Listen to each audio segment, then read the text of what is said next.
Hello दोस्तों, welcome to let's crack it. और जैसा कि आपको पता है कि यहाँ पर सुप्रीम कोर्ट का फैसला आया है कि जो सभी टेलीकॉम कंपनीज़ हैं उन्हें अपना एडजस्टेड ग्रॉस रिवेन्यू जो हुआ वो 10 साल के अंदर अंदर सरकार को पे करना होगा।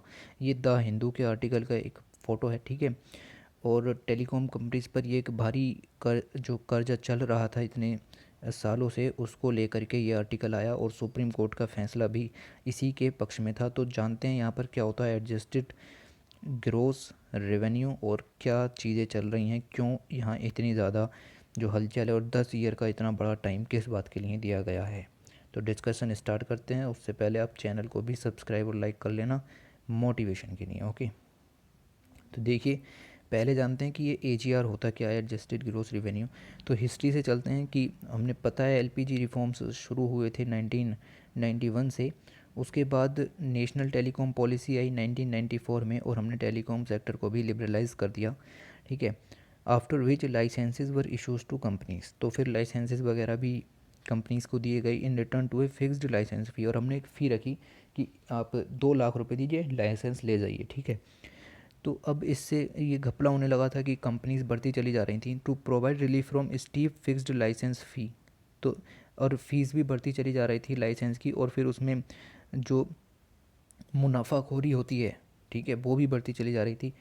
द गवर्नमेंट इन 1999, तो जो गवर्नमेंट थी 1999 में gave an option to the licensee to migrate to the revenue sharing fee model. तो गवर्नमेंट इस फिक्स्ड लाइसेंस फ़ी रिजीम से हट कर के रिवेन्यू शेयरिंग फ़ी मॉडल की तरफ को चली गई। अब इसमें क्या था वो हम आगे देखेंगे, ठीक है। तो ये इशू चला 1994 से 1999 तक। देखिए, इसके अंदर क्या था कि mobile telephone operator were required to share a percent of their aggregated gross revenue with the government as annual licence fee and spectrum usage charges. अब स्पेक्ट्रम्स क्या होते हैं, वो सैटेलाइट वगैरह आप यूज़ करते हैं गवर्नमेंट्स के, तो आपको वो सब फीस यहाँ पर देनी पड़ती है, ठीक है। और हर साल की लाइसेंस फ़ी भी यहाँ पर आपको देनी पड़ेगी, उसका कुछ परसेंटेज, ठीक है।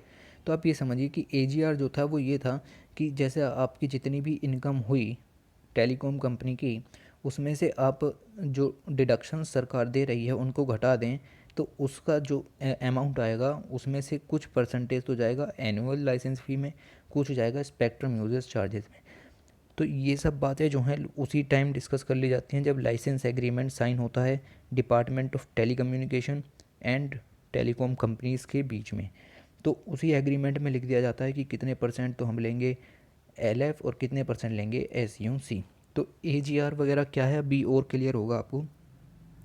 तो एजीआर कैसे कंप्यूटेड होता है, after allowing for certain deductions. तो जैसे कि सारी इनकम आपने मिला ली कि कितनी कितनी इनकम कहाँ से आई और पूरी सॉरी टेलीकॉम कंपनी की इनकम आपने लिख ली, ठीक है। उसमें से आपने डिडक्शन दे दिए, ठीक है। डिडक्शन क्या जो आपके एग्रीमेंट में लिखे जाएंगे, spelled out these licence agreements में ये बात लिख दी जाएगी कि अब आपका जो एजीआर है वो ये आया, ठीक है। The L F and S U C were set at 8%। तो जो लाइसेंस फ़ी है वो 8% सेट की गई, और जो ये एस यू सी वाली फ़ीस है जो स्पेक्ट्रम यूजेस चार्जेस हैं वो 3 से 5% के बीच चार्ज किए गए जाएंगे ऑफ ए जी आर। तो इसका 8% और इसका 3 से 5% चार्ज होगा बेस्ड ऑन द एग्रीमेंट, जैसा आपके एग्रीमेंट में लिखा हुआ होगा। 3% चाहिए तो 3%, 5% तो 5%, ठीक है। देखिए, जो प्रॉब्लम आ रही है डिपार्टमेंट ऑफ टेली कम्युनिकेशन और मोबाइल ऑपरेटर के बीच वो है डेफिनेशन को लेकर के। डिपार्टमेंट ऑफ टेली कम्युनिकेशन कहते हैं कि जो एजीआर है वो सभी रिवेन्यू इंक्लूड करेगा, आपकी जितने भी रिवेन्यू हो रहे हैं, चाहे वो आपकी टेलीकॉम सर्विसेज से हो रहे हों या नॉन टेलीकॉम सर्विसेज से हो रहे हों, आपके डिविडेंड प्रॉफिट वगैरह सब उसमें काउंट होगा और तब एजीआर में से आप पैसा देंगे। तो इस हिसाब से तो टेलीकॉम कंपनीज का बहुत बड़ा शेयर गवर्नमेंट को चला जाएगा। द कंपनी क्लेम करती हैं कि AGR should comprise just the revenue एकट फ्रॉम द कोर सर्विस। तो कंपनीज कह रही हैं कि भैया ये नॉन टेलीकॉम सर्विस का चार्ज हमसे मत लो, क्योंकि भाई बहुत ज़्यादा बड़ा रिवेन्यू शेयर हमारा चला जाएगा, और आप सिर्फ जो हम मेन टेलीकॉम सर्विस प्रोवाइड कराते हैं उसको ही लो, and note dividend interest income and profit on the sale of any investment and fixed asset. तो फिक्स्ड एसेट और प्रॉफिट और इनकम और डिविडेंड इन पर मत लो, क्योंकि ये नॉन टेलीकॉम सर्विसेज हैं, ये अलग चलती हैं उन चीज़ों से, तो इनको हम कहते हैं नॉन टेलीकॉम सर्विसेज में। लेकिन देखिए, cellular operator association of India 2005 में इसने गवर्नमेंट की डेफिनेशन को चेंज कर दिया। क्या करा इन्होंने, कहा कि जो इनकम है वो टेलीकॉम सिर्फ ओनली टेलीकॉम सेक्टर की इनकम गिनी जाएगी, माइनस नॉन टेलीकॉम की आपकी नहीं गिनी जाएगी। तो इन्होंने गवर्नमेंट की डेफिनेशन को ख़त्म कर दिया। इन 2015 ये telecom dispute settlement and appellate tribunal में केस गया। इन्होंने कहा कि जो कंपनियां हैं वो सही कह रही हैं, आप सिर्फ टेलीकॉम सर्विसेज की फ़ीस चार्ज कीजिए, नॉन टेलीकॉम सर्विसेज की फ़ीस चार्ज मत कीजिए। इन्होंने कहा कि AGR include all receipts except capital receipt revenue from non core sources. तो आप ये देखिए, non non non non core sources का मतलब होता है कि जो आपका मेन काम है, जैसे टेलीकॉम सर्विस प्रोवाइडर का काम है, तो उसी पर सर्विस वसूली जाएगी, आपकी इनकम डिविडेंड और फिक्स्ड एसेट पर नहीं वसूली जाएगी। तो ये भी गवर्नमेंट के अपोजिट ही चल रहे थे, such as rent, profit, sale, fixed asset, dividend, interest and miscellaneous income. तो मिसलीनियस इनकम यहाँ पर नहीं गिनी जाएगी। तो अब जो शेयर है वो सिर्फ और सिर्फ टेलीकॉम सर्विस का जाएगा। तो 2015 में telecom dispute settlement and appellate tribunal ने भी ये फैसला दिया। लेकिन फैसले कोई भी देता रहे, चीज़ें चलती हैं सुप्रीम कोर्ट के हिसाब से। तो सुप्रीम कोर्ट पावर में आए 24 अक्टूबर 2019 को। इन्होंने जजमेंट दिया कि जो सारे के सारे तुम कह रहे हो कि सिर्फ टेलीकॉम सेक्टर वाली इनकम गिने, तो वो है गलत, जो गवर्नमेंट कह रही है वो है सही। ठीक है, तो जो AGR की डेफिनेशन है वो टेलीकॉम सर्विस भी इंक्लूड होगी और नॉन टेलीकॉम सर्विसेज भी इंक्लूड होंगी। बात समझ में आ रही है? और उसके हिसाब से पैसा दिया जाएगा। तो अब जो है डिपार्टमेंट ऑफ टेली कम्युनिकेशन वाली जो डेफिनेशन थी उसको सुप्रीम कोर्ट ने वैलिड कर दिया, और बाकी की जो डेफिनेशन ये सब दे रहे थे वो ख़त्म हो गई। तो अब जो है फिर से स्थिति वहीं आ गई, टेलीकॉम सर्विसेज की काफ़ी ज़्यादा शेयर जो है वहाँ देना पड़ेगा गवर्नमेंट को। तो देखते हैं। तो ये डेफिनेशन बहुत जो कंटेशियस इशू था, बिकॉज एक huge financial losses telecom sector पर पड़ रहा था। ठीक है, और गवर्नमेंट को भी इसका लॉस होता अगर वो टेलीकॉम सेक्टर वाली बातें मान ली जाती। The revenue shared by telcos with the government goes into the consolidated fund of India. तो ये जो पैसा है जो अब ये टेलीकॉम कंपनीज गवर्नमेंट को देंगी, ये पैसा कंसोलिडेटेड फंड ऑफ इंडिया में जाएगा। तो इस चीज़ को प्रीलिम्स पॉइंट ऑफ व्यू से थोड़ा सा याद रखिएगा। आगे चलते हैं। तो अब क्या हुआ, जो आजकल में ये सुप्रीम कोर्ट का डिसीजन आया, 10 साल के लिए क्या चीज़ दी है। ठीक है, देखिए सुप्रीम कोर्ट ने अलाउ कर दिया टेलीकॉम कंपनीज़ को कि वो 10 साल के अंदर उनका जितना भी रिवेन्यू बचा है, एडजस्टेड ग्रोस रिवेन्यू ड्यूज़, ठीक है, उनको गवर्नमेंट को पे करे।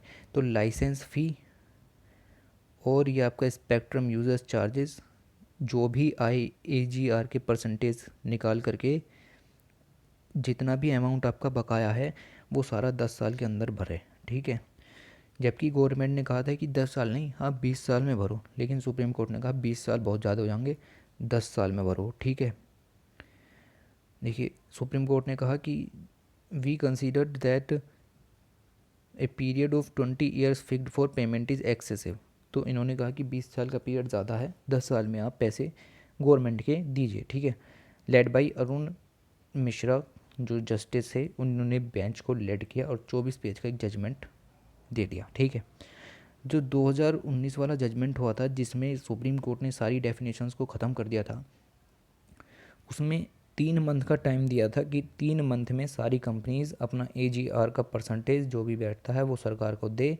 तो 3 मंथ बहुत ही कम थे। ठीक है, अब 3 मंथ में आप इतने करोड़ों रुपए का इंतज़ाम कैसे करेंगे? ठीक है, तो उसको चैलेंज किया और फिर ये जो अब ये हियरिंग हुई उसमें कह दिया गया कि भाई 3 महीने तो नहीं, आप 10 साल जो है लीजिए, क्योंकि एक रीज़नेबल टाइम की यहाँ पर ज़रूरत पड़ गई। इक्वली इंस्टॉलमेंट आपको देनी पड़ेंगी। 10 साल का टाइम इसीलिए दिया है कि एक तो ये कोविड-19 के कारण जो सिचुएशन ख़राब हो गई, ठीक है, और नहीं ये टाइम जो है 5 साल से कम का ही होता। ठीक है, देखिए 10% आपको चुकाना होगा 31 मई 2021 तक। ठीक है, जैसे कि आपका 1.8 लाख रुपीज़ का 8 लाख करोड़ रुपीस का आपका टोटल जो AGR बैठ रहा है, ठीक है, उसका 10% आपको 2021 तक 31 मई की चुकाना होगा। यहाँ पर ये भी दिया गया। फिर इन द इवेंट अगर आपने कोई घपला किया, कोई डिफ़ॉल्ट किया, अपनी एनुअल इंस्टॉलमेंट्स नहीं दी, इंटरेस्ट वगैरह पे नहीं किए, तो भैया आप पे लगेगी पेनल्टी, और interest on penalty automatically without reference of court आप पर ठोक दी जाएगी। अगर आपने कोर्ट की बात नहीं मानी तो आप पर कंटेम्प्ट ऑफ कोर्ट का केस भी चलेगा। तो टेलीकॉम सेक्टर की जो है हर तरीके से जो है कर दिया गया उसका काम, समझ गए। तो टेलीकॉम सेक्टर्स को अब पैसा देना ही देना है, और गवर्नमेंट को चाहे 10 साल में दो, 20 साल में दो, 5 साल में दो, और पैसा काफ़ी ज़्यादा है, इतना ही है लगभग जितना मैंने बताया कि 8.8 लाख करोड़ रुपए आपको पे करने हैं गवर्नमेंट को। तो वोडाफोन ने तो कह भी दिया है कि हमें तो अपना बोरिया बिस्तर बांधना पड़ेगा, हमारे बस की नहीं है इंडिया में टिकना, ठीक है। तो यही था। बस ये ख़त्म हो गया आपका ये डेफिनेशन वगैरह, इतना सारा सब कुछ जो हुआ आपको समझ में आ गया होगा, ठीक है। और वीडियो को दोबारा देखिए अगर नहीं समझ में आया तो। इससे रिलेटेड 2 आर्टिकल्स आए थे, दोनों के दोनों आर्टिकल्स इसी वीडियो पर बेस हैं। तो चलिए फिर चैनल को लाइक और सब्सक्राइब कर लेने का धन्यवाद, थैंक यू।